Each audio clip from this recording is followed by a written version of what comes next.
Junior? You're now diving. That was a whole different story. Like I can remember for the first games we played with each other, he's yelling, "Baby, baby," and "apple, apple," and I'm like, "What the fuck is this guy talking about?" Middle of play, right? And he's running into me. I'm like, you see, he starts dog cussing me on the sidelines. I go, "Dude, what are you doing?" He goes, "If I say apple, I'm going in the A gap. You get out of there." I go, hey, I didn't play in San Diego with you. You got to tell me these things before you do it.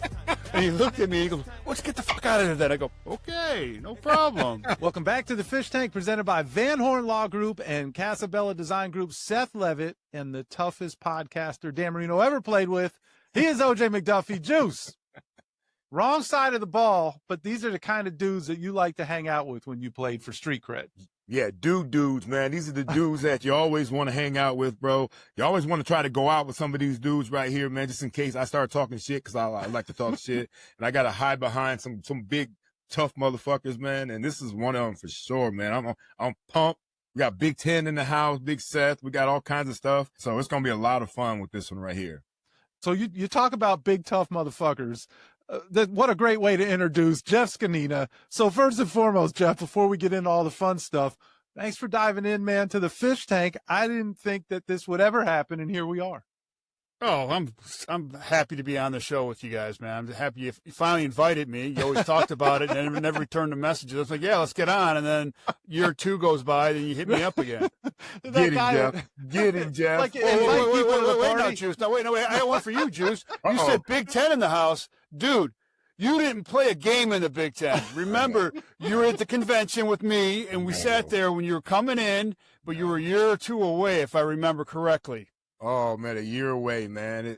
You know what, too, Jeff, man, growing up in the Big Ten my whole life, man, you know, being an Ohio State fan, and they teased me like that in Chicago, you know what I mean, by making us go to the convention, and hell, we couldn't play. We played a year after that in the Big Ten. So you're right, bro, you know, but I've been all about the Big Ten ever since, though. How about that? I've been all about the Big Ten ever since. Hey, but I still claimed you as a Big Ten player, so just so you know that. There we go. I appreciate that, dog. Whenever you know you got your issues just like us right now, you know. Ooh, I'm not gonna bring up the Penn State stuff, but we'll let it go. No. We're talking Dolphin stuff today, bro. Dolphins. Okay, I'm all in. No, that's not much better now, right now. That's a good point. God, things are a little bit rough. So, well, I got to start it with this. So, Juice, if I were in charge of casting a film, like if we were going to make a movie about a professional football team, and one of the main characters was like a big, burly, ornery defensive lineman who would just motherfuck you as quickly as he would have your back, right? The kind of guy who would stuff a guy like me into a locker, but buy him a beer afterwards. You for sure. Yeah, you definitely. It would be Jeff Zgonina. Like, that's the guy that you would cast for that role. Jeff, am I being fair to you right now? Is that the right part for you, or am I being a little unfair? Everything but the beer, Seth. We'd be drinking martinis or just vodka on the rocks, all right? That beer fills me up, makes me grumpy, you know, puts me to sleep. But, you know, that Polish vodka now, that can get me going for a while. Yeah, I just seem to remember that, you know, after the games, you always pull out the cooler in the parking lot. You know, JT would come out last, right? Zach maybe 5 minutes before him, but you and Junior, the party was already started. You guys were sitting in the back of a pickup. The cooler was there. There might have been some beer, and I guess apparently some other things flowing. So, you know, that's where that came from. You know, Junior's just like me. You know, he was in San Diego, and I was at all my other stops. We were always the two that would have the after dinner drink or after game drinks and food, you know, and he had Publix sponsoring it. So we had some good sandwiches, you know, and wings. And, you know, we at one point, you know, beginning of the year, we had a generator down there with fans for everybody. I mean, tents. Oh yeah. Juice. We had that back corner there, that old lot, you know, we had that thing. Yeah. All set up for us. Go in so and you guys spent a few, yes. You spent a few hours after the game there and said, you know, let the traffic die down. You know, you guys use your own post-game tailgate.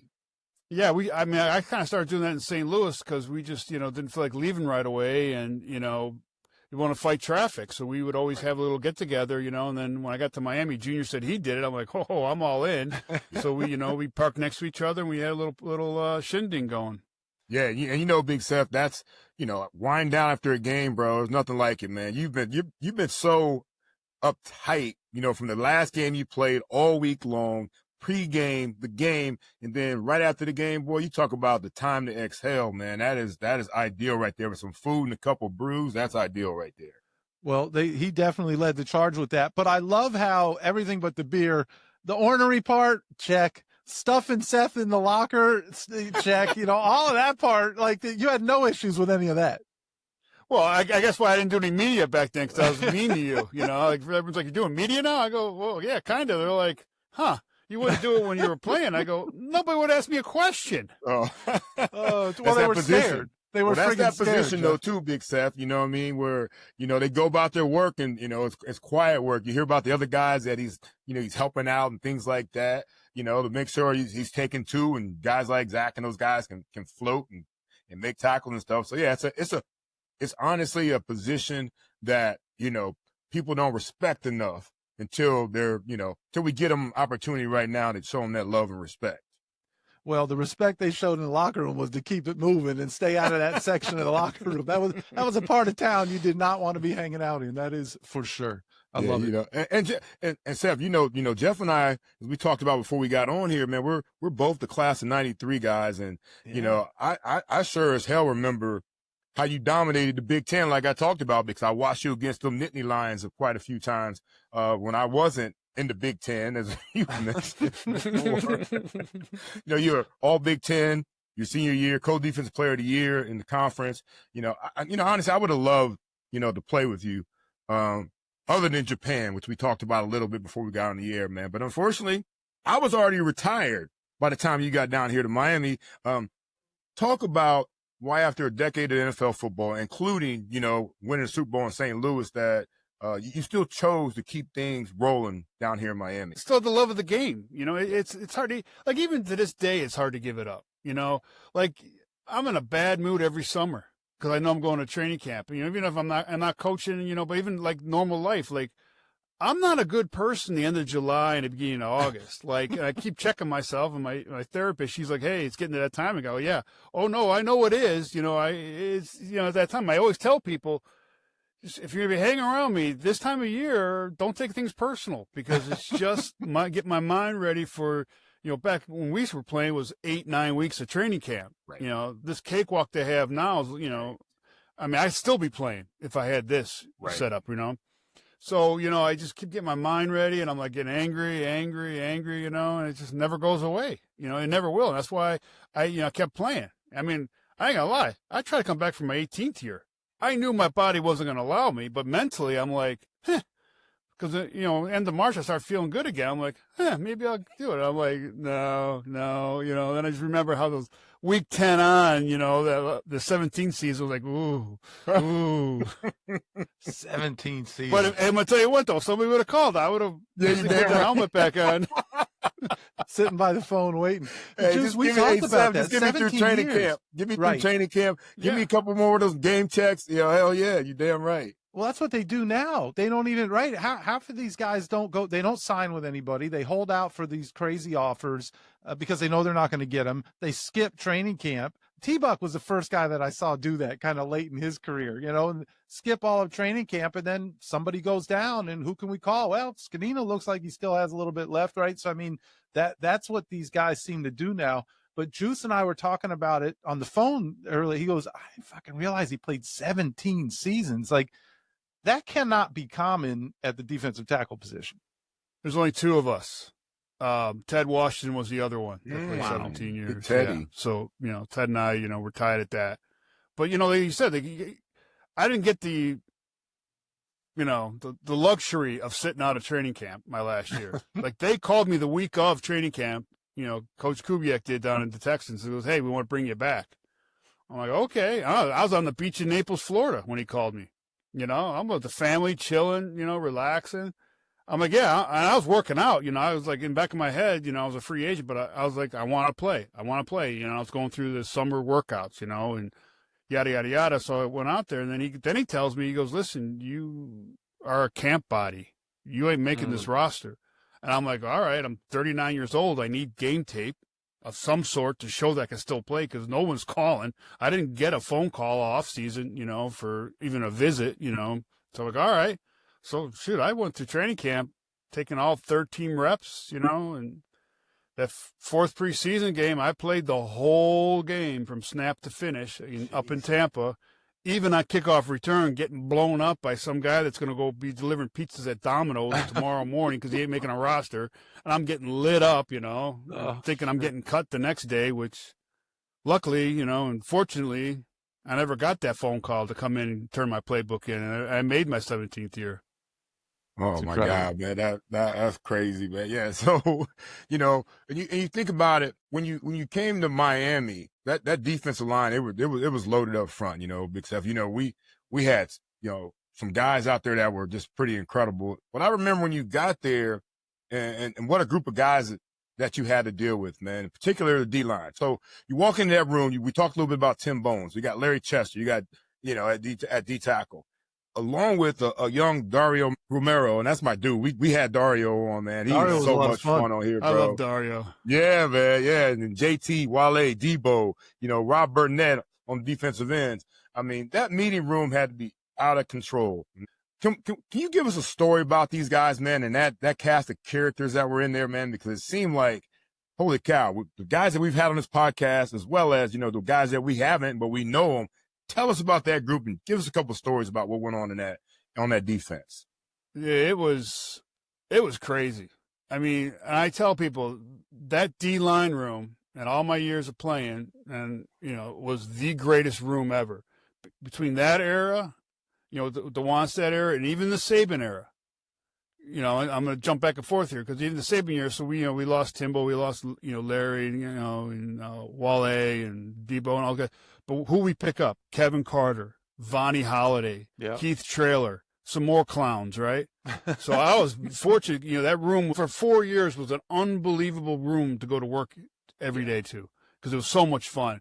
And we were all like the same age too, which helps. We all do the same issues. We've all got families at home that we're dealing with, So you come to work, it's like a relief and you're able to discuss things, And it was just so much fun, and it was every spectrum, you got Country Timbo, and you got, Larry Chester, you got guys that, and then you got Keith Traylor, who's, I don't know if you guys know Keith at all, but he was one of the funniest bastards I ever played with. Yeah. I mean, he was funny as hell. He'd be telling Ted Washington stories about eating all the time, and he was back to 450, and then, all those other guys, with their weight problems. I had to gain weight half the time, because I was trying to stay smaller so I could run with these cats, and they're talking about what weight loss things they're doing, and how they're losing their weight, and then it was a good group of guys.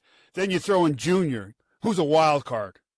I've never been around somebody when I was playing that was on his spectrum. Like we'd go out and it was all, everybody wanted a piece of Junior. We were out with some movie stars one time and they wanted nothing to do with those movie stars. Right. They wanted Junior, they wanted a piece of Junior, and it was just like, holy cow, this dude's like a rock star. I remember I got a little book, a little white book that they had like, A for apple, D for whatever. They had a picture of Junior in there for the kids, right? And I'm like, with his little porn mustache from San Diego, and I brought it in and signed it, hey, June, sign this for me, man. Buddy, okay. Buddy. So, but, him, he, like I say, he's such a wild card, but he was so smart. Yeah. I mean, his film study was no different than Zach. Zach and him were, and I played some pretty good linebackers. Those two cats were some of the smartest ever, Like Zach could be calling plays out, or telling me where to step or lining me up different, just to, help him. So I say, hey, dude, it's about you. It ain't about me. I'm not here to make plays. I'm here to, protect you. Right. Because I'm not athletic enough. I'm a square box Pollock that just likes to stay in one little spot.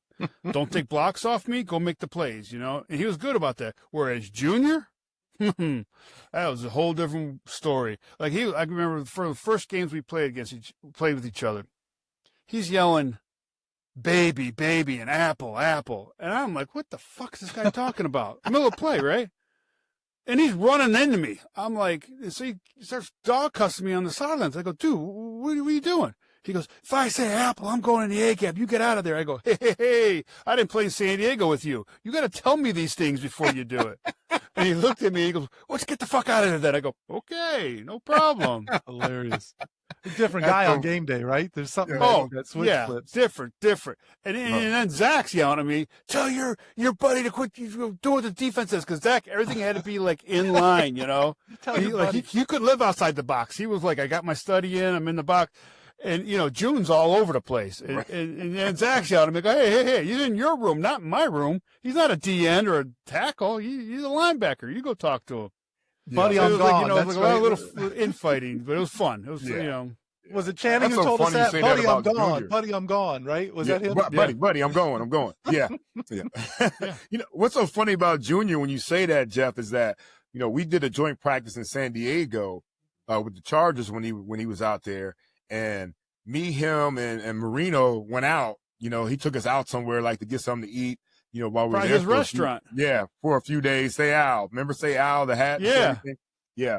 And so we went there, and I'm there with Dan Marino. You know, Dan Marino is the man still. You know what I mean? But they, like you said, it wasn't about Dan Marino. It was about Junior Seau, bro. And it was like, it was amazing that, you know, that he had that clout throughout the league. I mean, wherever he was definitely the man. He ran South Florida when he was down here as well. Oh, he ran everywhere. Yeah. That's the thing with him. Like you could put him anywhere, and within 5 minutes it's over. And that was the great thing about him, because he had a huge heart, and he just, you know, he was easy to talk to. He probably didn't know your name half the time, so he used to call everybody buddy, you know. And I always would say, hey, what's my name? I wouldn't answer until he said my name. Then he'd butcher my last name. I go, all right, that's good enough, buddy. You know. Yeah. He was always the life of wherever he walked into. Yeah, sounds like you guys had a really great friendship, man, right? Yeah, well, we did. I mean, that's the reason why I signed there, because we signed the same day. I was sitting in Wannstedt's office, you know, and the agents are going back with Rick Spielman, trying, you know, and I was going from there to New England. You know, I was doing my tour of free agent visits, and June called, oh, no, buddy, you're signing here. You're signing here. I'm like, I am? He goes, oh, yeah, buddy, we're gonna come here. I go, okay. And that's, you know, that's how we signed. And then I'll tell you one more quick story about him. Like a month where we were working out, and he started getting on me about Mike Martz. I'm like, what are you doing, man? He goes, yeah, we came down there, and he ran me out of the building. Because during that week we were playing San Diego. Martz came in front of the room on Wednesday. You know, the coaches gives you a pep talk, you know, and he goes, and all Martz kept saying, we're going to run that big son bitch out of the building. We're going to run that big son bitch out of the building. I had no idea who he was talking about. None. Till this conversation with Junior. He made Marshall do 15 go routes in a row. Junior left in the first quarter for an IV. Dirty right there. What's dirty? Yeah. That's hilarious. Yeah, but Junior goes, I get Mike back every year at my foundation in San Diego. Because what Junior would do, if you get invited to his foundation, he would find your number and just buy stuff for you. And you got to pay at the end of the night, you know? So he's buying Mike stupid stuff. I got to tell you this story, and I'm going totally off script. My first year running Jason, actually before we even ran Jason's foundation, we did a golf tournament with JT's name on it. It was basically the genesis of the foundation. I was still working for the Dolphins, and Junior was there. So we did this live auction item on stage, and Junior, Tony Saragusa had the mic, which is the most dangerous thing you could do is, you know, may they both rest in peace. But Tony had the mic, Junior was on stage, Marino and JT. So it was rock star up on stage. We were doing a live auction, and then they did this cruise. Well, Junior grabs the mic from Goose, and he starts pointing. He goes, where's Bill Fauerbach? Oh, Bill Fauerbach from Publix. He bids $20,000. Where's Steve Bakken from the Hard Rock? He bids $22,000. Bill, you're at 23, and he's basically doing a bidding war, and the guys are just standing there with their, and then he ends up giving it to somebody, and it ends up going for like 25 grand to both guys. He said, well, you guys can both come on the cruise. Neither of them bid a damn thing. You know, Junior just took over. There was nothing you could do. I guess it was like shooting the A gap, right? There's nothing you could do at that point. And I had to do a deal. Right, exactly. I had to do flashbacks. My poor guy, Steve Bakken, I think they just paid that thing off at the Hard Rock after about 20 years. So that's what the deal was there. But going back to that D-line room, you mentioned Kevin Carter, and I'm glad you did, because and you guys played together also at St. Louis. But KC said when he got here, he's like, look, I played with some, you know, we won the Super Bowl. I played with some really impressive guys, really talented guys, but I never had more fun than I did with that group of guys in that room. And it sounds like you had the same experience.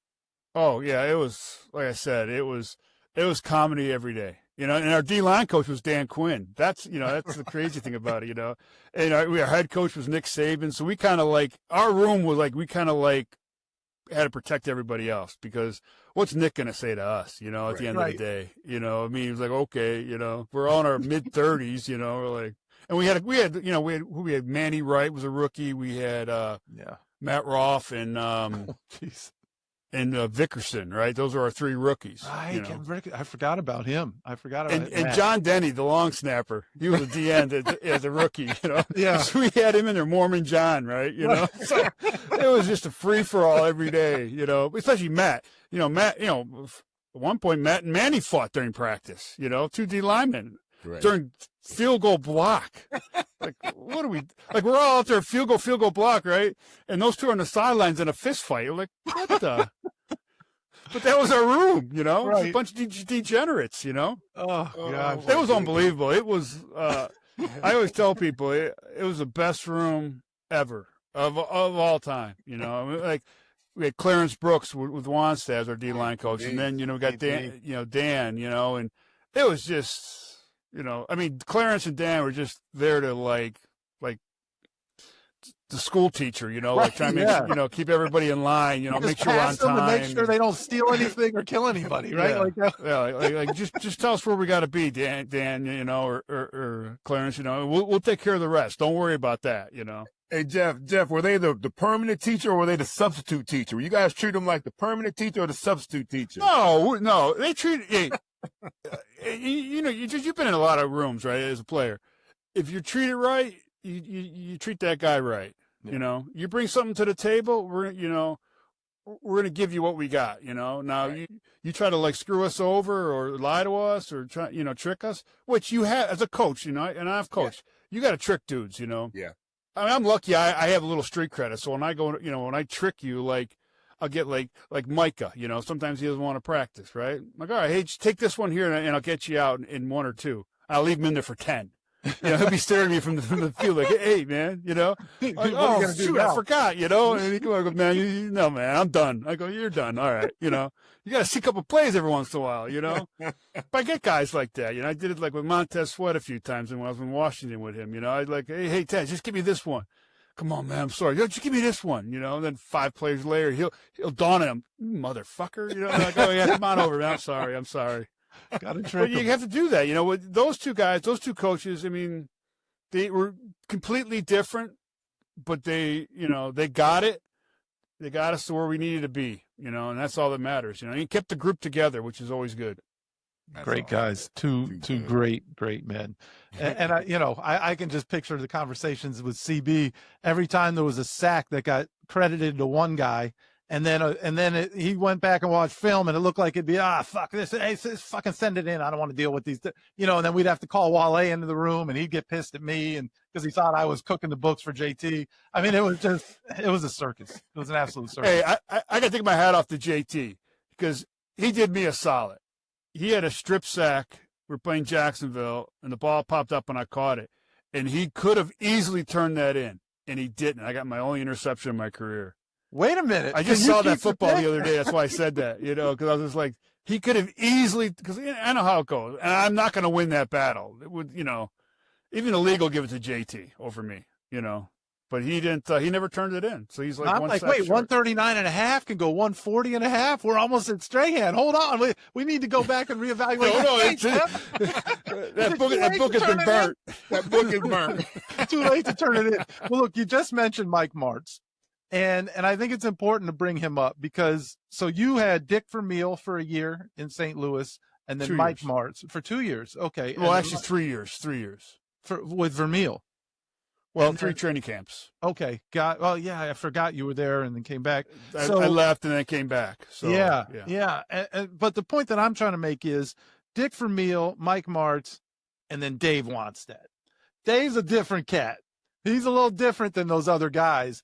And so, your first year, 2003, you had Dave the entire time. Then you had him, tough season for Dave. His final season in 2004, he was 1-8 and was relieved of his duties. And there was the whole Ricky leaving and all of those things he had to deal with.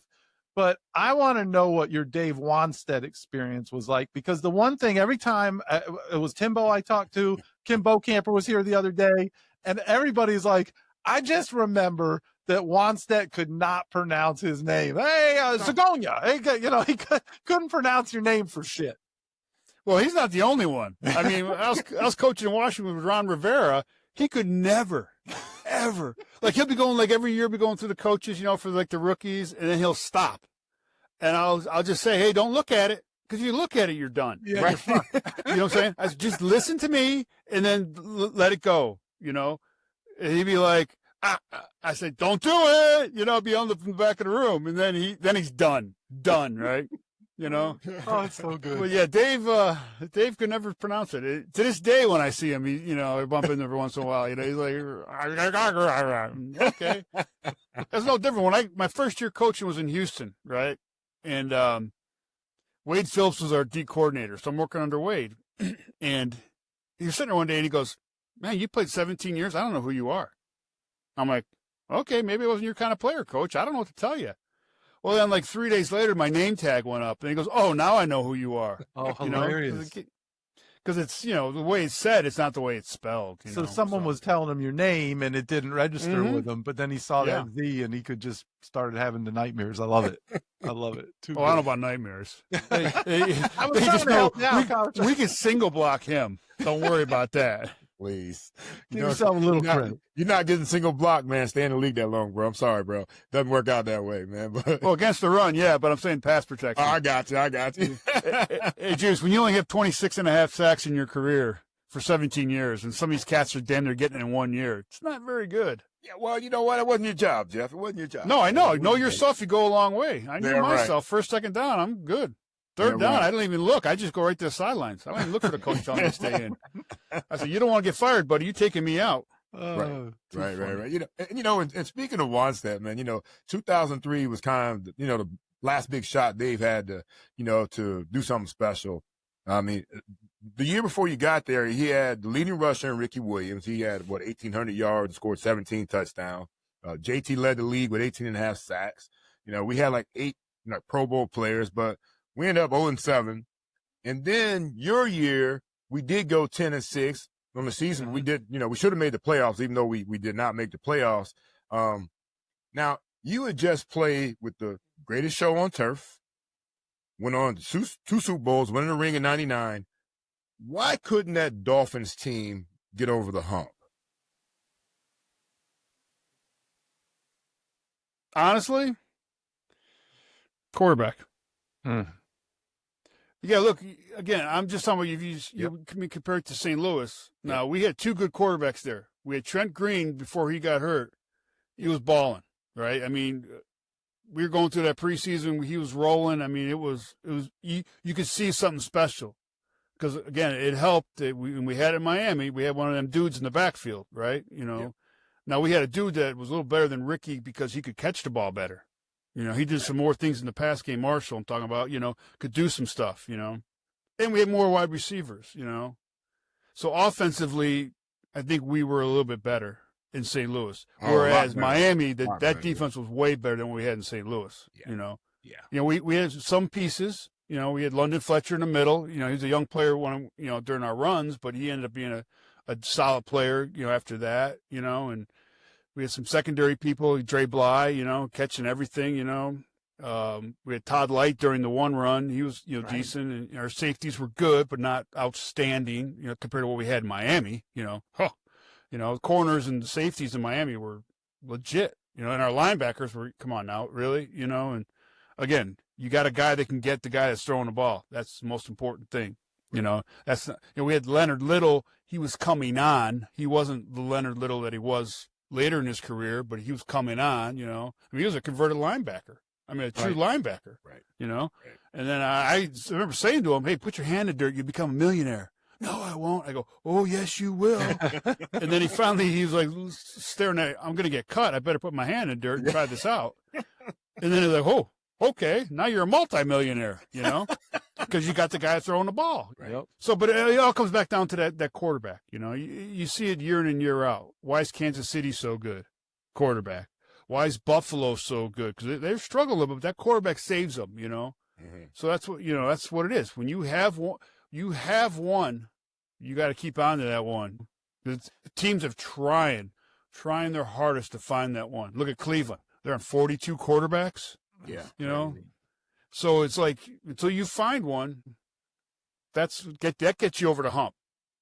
It's interesting to hear a defensive player say that, Juice, right? Because you always the old school thing was, offense sells tickets and defense wins championships. But if you look at hearing you compare those two teams, you had the greatest show on turf versus Wannstedt ball was run it, punt it, right? That was kind of his philosophy, and let's just keep it close at the end and then hope that we can pull it off. So it's just I think that was probably when the league, you started to notice that big shift and the rules and everything else. And man, that team in St. Louis could throw it around the yard. Boy, could they.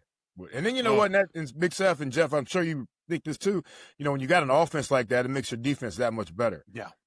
When you start most games up 10-0, 14-0, now your defense can do whatever the hell they want to do. Teams are, off schedule and they got to try to do all these different things. So, yeah, that same thing that happened in New England when New England was playing Tom Brady. They were up 10-0, 14-0 right away in the first quarter. And, that makes the defense so much better because the other team has to take so many chances and so many risks at that point. Oh, yeah, without a doubt. I mean, you just sit there, we were like telling our coach, come on, hurry up. We want to go watch the offense, because we had 5 dudes that were explosive. Oh, my God. I mean, it was like, is it going to be Oz this time? Ricky Prohl? Is it going to be Isaac Bruce, Torrey Holt, Roland Williams, Marshall Falk? I mean, you can keep going down the list of dudes, it was just like, it was fun to watch them, and we're like, oh, they scored? Nah, no big deal. Here we go. It was good and bad. I remember playing that Super Bowl. Tennessee goes on a 14, 15-play drive. I'm gassed. What's the first play? Bomb to Isaac, and we're back on the field. Are you kidding me? In a dome, and it was second half, and the smoke was still there from freaking halftime. I go, you kidding me? Can we just run the ball twice before we do this? But that was a doer. But you're happier than hell, we're scoring again, Right. And I can remember Mike, all he wanted, he'd go down to Lovey, because Lovey's our coordinator, it's the second half of my time in St. Louis. He goes, hey, man, give me the ball back now, and just walk away. He never even talked to Lovey or the defense. He goes, I want the ball, and you just walk away. Hey, fellas, you get the ball from Mike.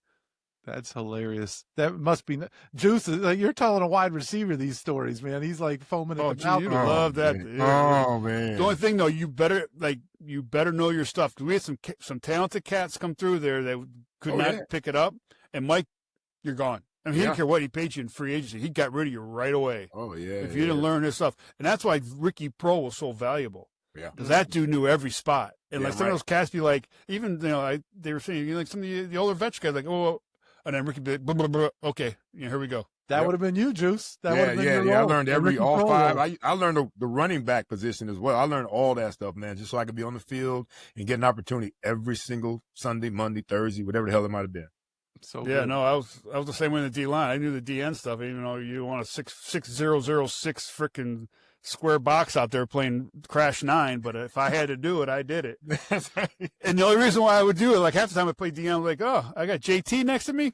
I'm getting a single block. I'm getting a guard eventually. Right? They're gonna fan, or I might even get the center by the time they fan all the way out to me to get JT. Hey Jeff, in today's game, you might be in coverage now. Sometime when they drop. Oh.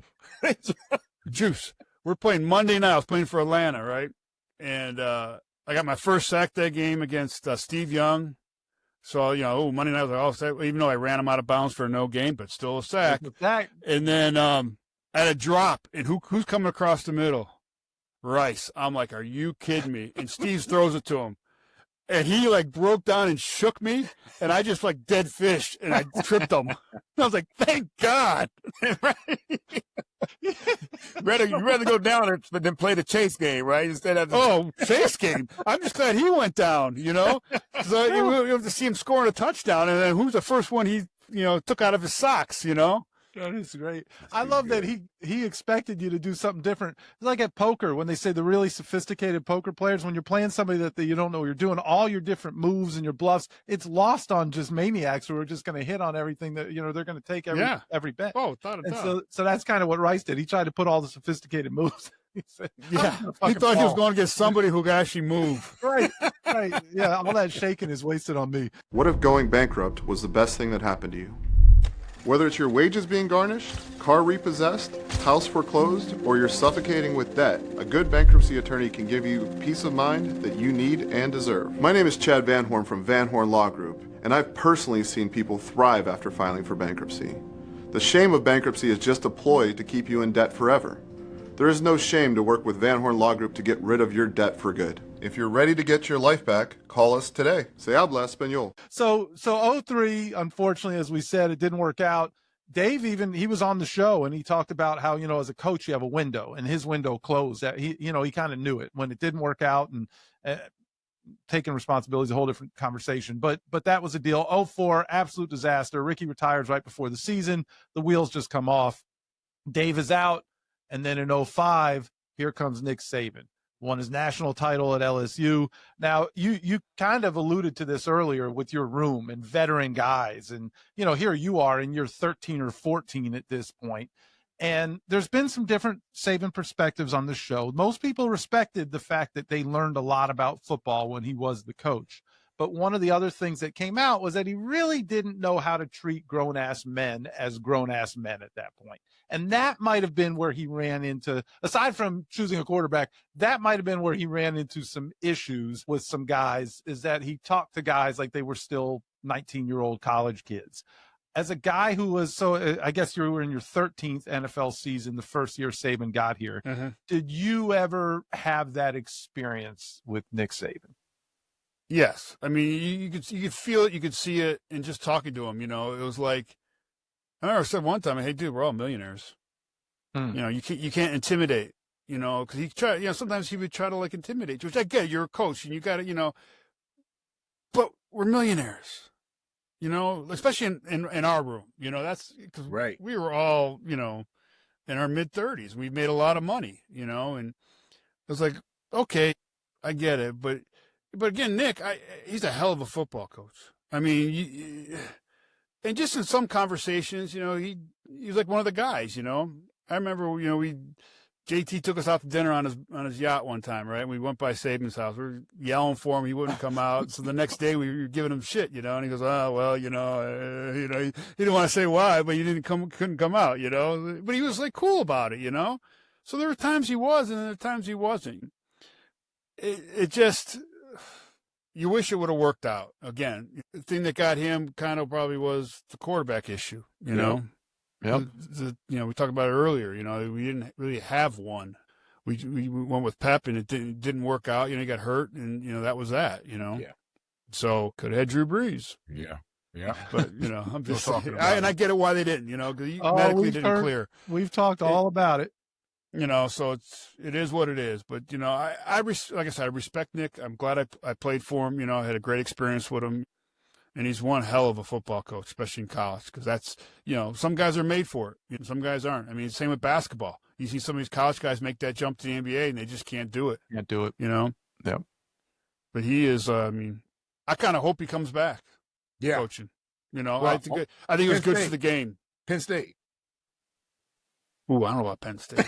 I don't think that. Well, if you're cutting some of the NIL checks, then you got a chance to get him up there. Bro, yeah. Because he needs to get some of that good money. Yeah, I hear that. Well, I think we're offering $13 a year. He can do that for us, couldn't he? Yeah, we could do that, right? No, I'm not talking about his money. I'm talking about the player money. Oh, I got you. He's used to Alabama. Got to have that big budget. They've been getting paid in Alabama. He act like they weren't, but it's a whole different story. We digress. Hey, you know what? Like I always tell people, I don't care. Right. I really don't. Because the money that these universities are making off the kids before the NIL was crazy. Correct. Should have been there already. Should have been there already, man. And yeah, it is what it is. Some people got back pay, Juice. I don't know why we didn't get back pay. Right. Yeah, I saw that. I did see that, man. I definitely wasn't gonna get it. I'm way too long, but you could have. No, I know. I think the last year was Micah, because when I was in Dallas last year, Micah was talking about it. About getting he was back going to get back pay, and I'm like, how far back? He goes, oh no, you're way too. Yeah, way too way. Yeah, 93. They were just paying you guys and out the back door. I go, not at Purdue, they weren't. Yeah, right. Tell me more about this back pay thing. That's hilarious. No doubt about it. Too good. So Jeff, after, After 4 years in Miami, I mean, you spent another 3 in Houston to wrap up a 17-year career that we've talked a little bit about already. Man, that's unreal, Jeff. We said it already, man. At your position, how do you get the 17 damn years? I mean, you mentioned a little bit, man, but how do you get, like, especially now, you know, everybody knows nutrition, certain way, all these things are completely different. How did you get the 17 damn years down there in the trenches, bro? Mom and dad. Yeah. And I always tell people, you know, it's got a lot to do with your genetics, you know, because it just does. You know, you go to the combine, you get all these gurus, you got, you know, guru, whatever. I didn't have a guru. I had a nutritionist. I had Siri Melman down there in Miami. You know, I used her. But that was about it. I did my own workouts. Junior and I did our own workouts, you know, when Junior was there. And I just did that, but I know it was my mom and dad. It was the work ethic that my mom and dad showed me, and it was the genes that they gave me. Right. And then it was always like, you know, you said I was Big Ten Player of the Year, Defensive Player of the Year, and I got drafted in the 7th round as a long snapper, not as a defensive tackle. Bill Cowher got on the phone on draft day and said, "Hey, we're drafting you as a long snapper." Wow, that's crazy. And what am I going to say? No. Wow. You know, it's the 7th round. That was the only year of the 8. That's another special thing the class of 93 has. There's only 1 year of the 8 rounds. Right. So and I was getting close to being in that 8th round. You know, I'm like, okay, yeah, coach, I'm in. You know, and I outplayed the backup in St. Louis or in Pittsburgh. You know, and he won that spot. And I was gonna be the starting snapper, but my last preseason game we were playing up in Minnesota, the Dome, and I skipped one back. But you couldn't tell on tape because it was perfect, right off that turf, spiral right in the punter's hands at the right at the waist. But he said, "Oh no, you just play D-line." I go, "All right," you know. Perfect. And I went 17 years, probably only snapped 7 times in a real game. Right. Because they threw it in St. Louis. They threw our long snapper out because he punched the ref, and then I had to snap the rest of the game, and I was not too happy about that. The Right. long You know. snapper punched the ref. So you were Well, he got off the pile and swung his hand back and clocked the ref gotcha. right in the face and knocked him out. Oh, man. So Jeff, you were no matter what, you're backup long snapper along your Backup career long as well? snapper, yeah. Yeah. Yeah. So I remember JT had some of that role for a little bit too. Probably before you got there, JT had a little bit of. And then the one time that I actually got upset with Coach Saban, he made me inactive in New England. And I remember JT was in the locker room practicing snaps before the game because he was a backup snapper. That's great. Yeah. That's gonna be your defensive player of the year, and he's friggin' practicing. Oh, my snaps. God. Exactly. Right. Exactly. The Yeah. more you can do, Big Seth, the more you can do. Right? Yeah, that was And, right. you know, Jeff, and then once you retire, though, man, I mean, we Seth, you're telling me that Jeff was raising rodeo bulls, handling Yeah. dogs at competitive dog shows, and the next thing you know, you're back. I mean, what led to the decision to leave civilian life and get back into all the madness, man? You were rodeo bulls? Well, yes. Yes. I own my own rodeo company out in Oklahoma. Yes. So we have a bull company, we have a rodeo company, we have a shirt company, we got all sorts of stuff. But yes, I'm a competitive junkie. So when I was playing, my best friend who lives in Oklahoma, I met through a charity event remember Steve Entman? Oh yeah. Oh You yeah. played with Steve, right? So Steve met this guy at a Super Bowl. He got a charity event out there. I met Steve. Steve invites me. I barely knew Steve. This was right after our rookie year. I went out there and I met this guy, Maury. We became really close, kept going out every year. He was a world champion calf roper. He retired. He asked me if I wanted to raise bucking bulls. I go, "What is that? I'm from Chicago. No idea what you're talking about." You know, he's explaining. I go, "Yeah, sure. Why not?" So I bought a set of bucking bulls, got kind of addicted. Found out there's online auctions. Like I said, I'm very competitive. I start buying cows, bulls, semen, embryos. I'm buying all this sorts of shit. And he's like, "Hey, we need some more land." Okay. So now we're up to we're at 1,800. We're buying another, I think, 300 or no, another 100 acres or something like that coming up. But so we're getting bigger, unfortunately. But I was just addicted, you know. And again, like I talked about the genetics, you know. I'm taking world champion bucking bulls and breeding them to world class cows out of world champions, you know, it's about building that bloodline, you know, kind of like our parents building us, you know. it's not as sophisticated, but when it hits, it hits, you know? Right. So I was doing that. And then the dog thing, it was funny because before I got on here, I was just watching last year's Westminster on the TV before I got on. This is the last thing you would expect. This is great from Bulls to Westminster, Big Seth. Yeah. Well, it's competition. So I coached my first year in Houston. Coach Kubiak, I let go. I wasn't retained by Coach O'Brien. I couldn't land another seat, so I'm out. I'm sitting at the house. The kids are begging for a dog. I'm up late one night, just bored. And, a couple of glasses of that Polish vodka, I'm going to get a dog. So I go online, kind of like I do with the Bucking Bulls, right? I'm going for the world champion dogs in the country, looking up breeders, find some breeder out in Ohio. She had the champion from the Westminster that year. I'm like, all right. So I emailed her, you got any puppies for sale? Sure, I got one male left. All right, I'll be out next week to get it. So I fly all the way out to Ohio, go to this little Amish town. There's buggies everywhere. I'm like, oh, God, what did I get myself into? Go pick this little dog up. He's 4 weeks old, or eight weeks old. He's weighed 25 pounds. I'm like, all right. I get home. You know, my wife at times like, what is that? I go, it's our dog. What do you mean you got a dog? You know, she's mad at me. The kids are like all ecstatic, you know. They're like, Dad, Mom's going to kill you. I go, yeah, she might. So I take it to the vet, and then the groomer chick, she's like, hey, are you going to compete with that dog? I go, compete? What is it? I mean, the breeder says something. I bought it as a show dog, but I don't know what that means. She goes, oh, yeah, blah, blah, blah, blah, blah. I'm like, all right. So now I'm in classes twice a week in Houston, right? So I'm going to these classes, you know. I have no idea what I'm doing. I do it for a couple months, and then he turned 9 months, and the first dog show was in Houston. So I sign up. I got my coat and tie on, you know. I'm all schlacked up, you know. I've been going to classes, you know. I need pictures. I'm out there. No idea what I'm doing. I mean, kind of, but I'm just like, you know, it's different. Right. I mean, it is different because when you walk in that ring, it was the most nervous I've ever been in my life. Right. You played in front of 100,000 people. Millions of people, Super Bowl. Nothing. No problems. I'm out between those little white gates with this frickin' dog, right? Sweating through my sport coat. I'm only in there 2 minutes. I mean, I'm like South Florida frickin' humidity drenched, right? And I'm like, holy cow. And I lost. And then that was it. I'm like, I'm going to figure this out. So I went the next weekend. I was up in Perina in St. Louis at a big dog show. And then I had some guy like kind of corner me and kind of said a couple things I didn't care for. And then here comes the switch, right? Here we go. I'm going to figure this out. I met this couple in Louisiana.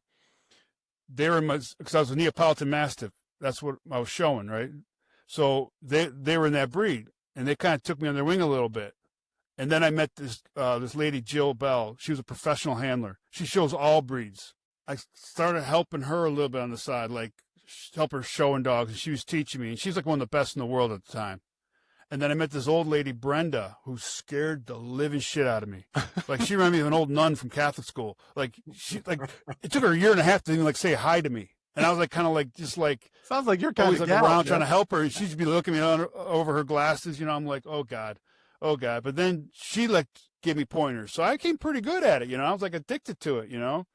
I had 3 dogs. I had a Sprinter van. We were driving around the country for, like, a year, you know, showing dogs. And I loved it, and I still do it. And I still got one Neo and one little Staffordshire Bull Terrier, and you know, like Staffy came from Spain, this Neo came from Argentina, you know, and I love it. It's, you know, because again, you go out there and you don't know what the stupid dog is going to do.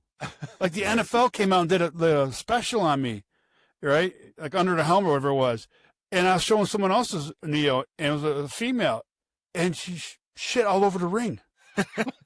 You know, I'm out there in a specialty, the big Neo thing, and he's just all over the ring, you know. But that's, you don't know.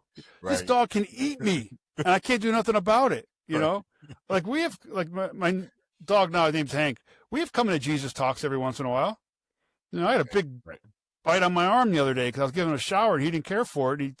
He turned and I swung at him like an idiot, and he accidental, flesh wound. But yeah, right. If I hear that belly growl, I go, really, dude? You want a piece of me now? I can just picture Jeff and Hank having that come to Jesus moment. We do.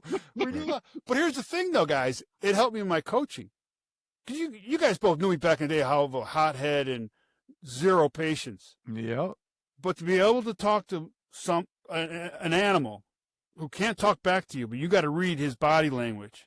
That's the same with the players. Because, as a player, sometimes you don't want to answer a coach or you don't want to say something to a coach. And I'll just look at him and I go, all right, I got you. I know. Because, I've experienced everything this player has experienced in his career for the most part, right? Mm-hmm. I played this position. I know the ups and downs. I know how to play with pain. I know what happens when you go home if you're married with kids and all. Done it all. And I always tell the guys in the room, just ask me. It's between you and me. If you need help, I'll help you. On and off the field, because I've done it. And I've made more mistakes than you cats will ever make in your life. Because of no cell phones and no social media, you're never going to find out about what I did. Right. Because these cats, now it's under a microscope. You do something on the street, someone's going to catch it. Yeah. Right. Back when we were running the streets, that was being caught because you might have had a pager. Right. And a calling card. right. For sure. Man, I've got so many questions. Jeff, I've been down here, I've been to the PBR multiple times. So going back to that, man, I always wonder, how do you get these bucking bulls, man? What do they do to make them buck before we get you out? What do you do to make those bulls buck? How do you classify a bucking bull? Well, it's all genetics. Okay. I don't have a brother, but if I had a brother and he didn't play football, it's genetics. There's that little one gene in that bull here we go. I have bought for a lot of money full brothers to world champion bucking bulls from the PBR, from the PRC, whatever, you know what I'm saying? And they've gone to the sale barn because they wouldn't buck. Mm-hmm. So you everyone's like, you tied that rope on the back. Well, that flank rope is on the back, but it's super loose. I mean, it's very loose. It's just there so their hind legs kick out. Everyone says, it's tied to their balls. No, it's not, because you don't want a sterile bull because you make a lot of your money off the breeding. That's where you make your money off of it. You don't really make it off of competing. Now, as a young animal, as a 2-year-old and a 3-year-old and a 4-year-old, there's competitions that you have a bucking bull, you pay $1,500 to enter this event, and then they pay out the first top 10 bulls or whatever, you know what I'm saying? You make some money there, but you really don't, because by the time you travel and feed and all that, you're just breaking even. You're hoping for that breeding on the back end of it. Wow. Yeah. So again, how you make them buck? It's all bred. Because some of these bulls that are bucking dudes, they're dog gentle. You can go in the pen with them and pet them and sit on them. But once they're in that gate and that flank rope's on them, it's a whole new ball game now, buddy. Wow. Man, all right, Big Seth, man. Hey, I'm always betting on the bull. I promise you that. I'm always betting on the bull. Oh, so am I. Trust me. Good bet. Yeah, well, we know you are, Jeff. You're betting heavily on him. Yeah. The world champion, the GOAT of bullfighters, right? The bullfighters, the clowns. I call them clowns because they paint their faces. But the world, his name's Dusty Tuckness, and this dude is a freak athlete. I've seen him do some things in the bull ring that are unbelievable, right? Well, every time he gets hooked by one of my bulls, I take that bull and put him in the front pasture and feed him the best freaking meal ever. And I tell Dusty that too. And Dusty, he kind of, started his career with us up in, we have a rodeo in Cody, Wyoming during the summer every night for 3 months. We've had it for 20 some years now.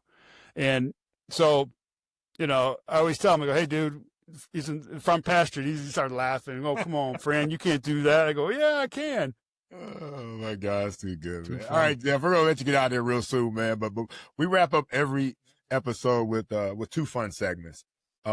We like to call this, the first one we call this one the fish tank numerology.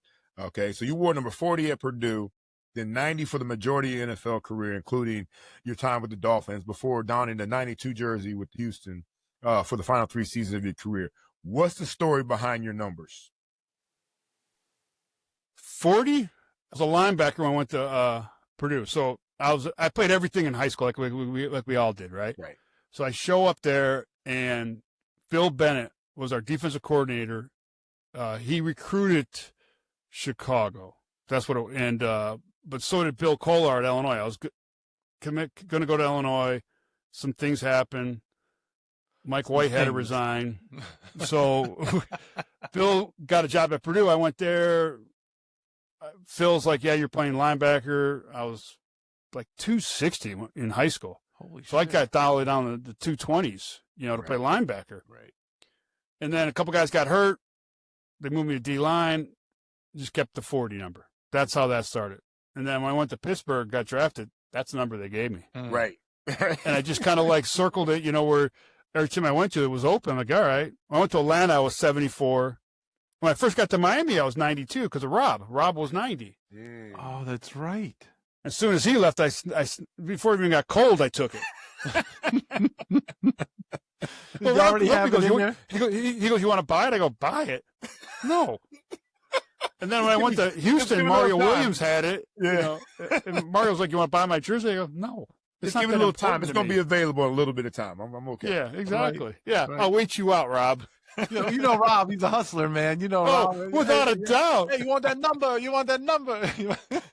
We were at a birthday party up in New York. Sorry to go sidetrack, but I thought story about Rob. We were at a birthday party for a buddy of mine. You remember was Robert Nunn there coaching? Yeah. So Robert's surprise birthday party, we was up at the Giants, right? So I flew up for it. And Rob showed up, and Jim Bates, another head coach of mine. Oh, God, the best. So they show up, right? And I was walking out of the party because I had to go to the airport to pick up a dog for somebody who was coming in from, like, Uruguay or something, right?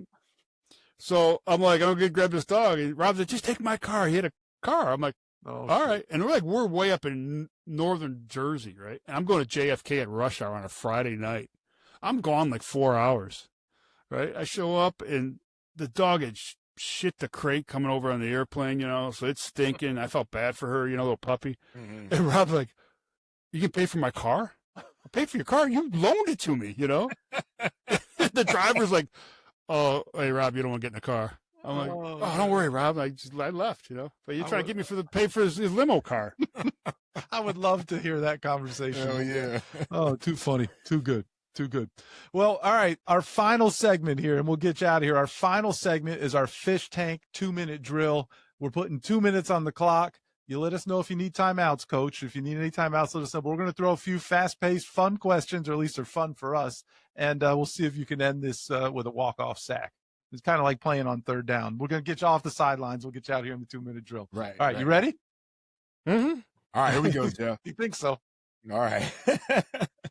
All right, rumor had it that you had a 36-inch vertical leap and pretty serious hoop game.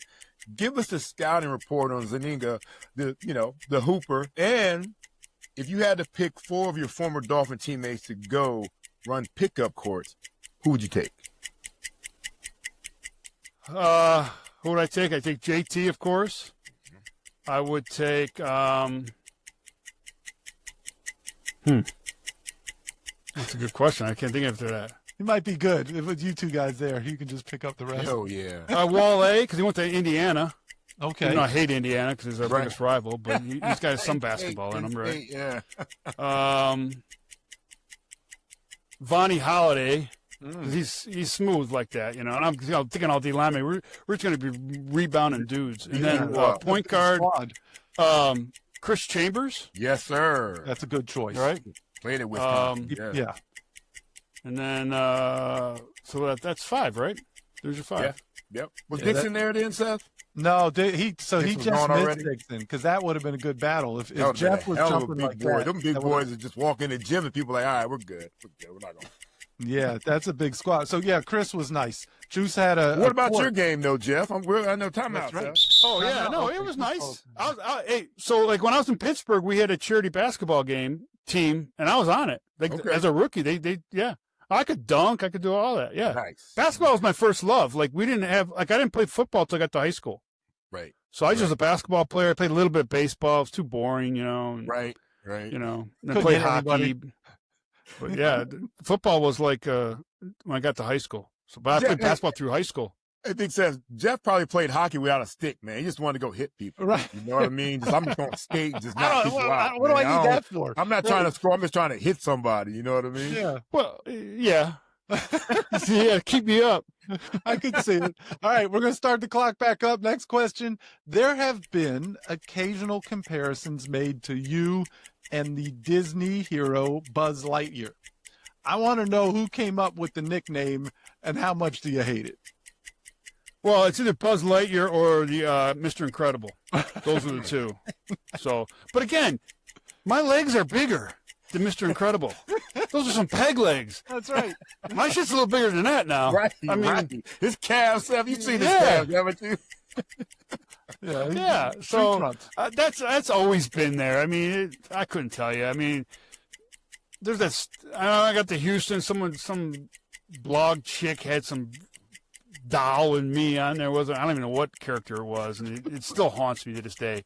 I mean, it all goes back to like freaking then, and I'm blessed that he gave me a nickname, John Madden. The Cankles. He gave me the Cankles, nickname. Back when I was in St. Louis. So, but yeah, it doesn't bother me. I think it's funny. Mr. America, I get once in a while. I love it. Yeah. Final question, Jeff. Here we go. Some might say that the combo of you and Larry Chester in the same defensive line room may have been two of the grumpiest players in Miami Dolphins history. Would you agree with that assessment? And if there is a contest as to, who's the most ornery of the group, who would win? Oh, it was me by far. See, Larry's a little teddy bear now. Yeah. I played with Larry in Indy before I came to Miami. See, so I knew Larry before I got there. But yeah, Larry's got a huge heart. Back when I was with him, and I loved Larry. I mean, he was a good dude. I think because he wasn't that big of a guy coming out of college, as a name and all that, but he built himself into a hell of a career, and got paid good money for it and everything.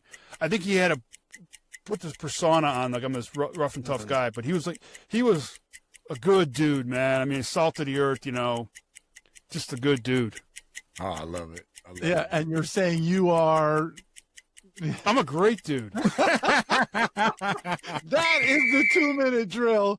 He is Jeff Zgonina, and I agree with you in that sense in terms of the question that Juice asked, who's the most ornery? Larry was, not that he was a fake tough guy, because he was tough and he was strong and he was all of those things, but it was, he kind of created a caricature that he represented, but then he also had his bag of M&Ms and would smile at you and do all that. You were just fucking pissed off. Like Jeff would call me. So I only worked with him for a year, and then through the end of, I guess, right before camp in 2004. And then I took the job with JT, and like Jeff would call me and say, hey, I'm going to Atlanta. JT said, I need to fucking call you. So give me the fucking number. I'm like, damn, Jeff, you're calling me for a favor and you're motherfucking me on the, but it was as you talked about some of these coaches that you dealt with, you kind of learn not to take yourself too seriously. And there's actually really a hell of a guy there. And you are indeed a hell of a guy. And we appreciate you spending time with us, man. Oh, anytime. I had a blast, man. You made my day. Awesome. Hey, thanks for diving in, Jeff. Anytime, man. This is strictly for them true fans, dog fans. Number one, of course, y'all. This ain't no ordinary sports talk. Never been that fish tank. Go get your aqua orange. Yeah, it's time to dab up in that fish tank. It's only legendary talking when you dab up in that fish tank.